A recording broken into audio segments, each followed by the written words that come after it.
Ipanalangin mo sa akin ang panalangin ito kung nais mong palayain ang bawat pasanin at isuko ng buo sa Diyos. Mahal na mapagbiyayang Ama, ibinibigay ko sa iyo ang lahat ng papuri at kaluwalhatian. Salamat sa iyong pagmamahal at mga biyayang ibinuhos mo sa aking buhay. Panginoon, saliksikin mo ang aking puso at alisin ang anumang hindi nakalulugod sa iyo. Nagsisisi ako sa bawat kasalanan at humihingi ng lakas upang makalakad sa iyong kalooban.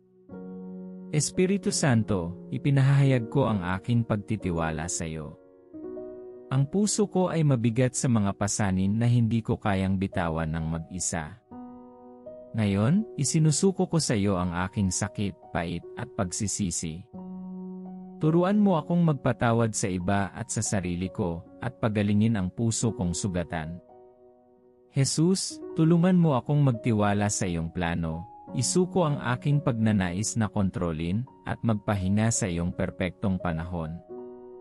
Punuin mo ako ng kapayapaan, lakas ng loob, at karunungan upang tanggapin ang hindi ko mababago. Salamat, Panginoon, sa iyong katapatan. Pinipili kong magtiwala at sumunod sa iyo. Sa pangalan ni Jesus, Amen.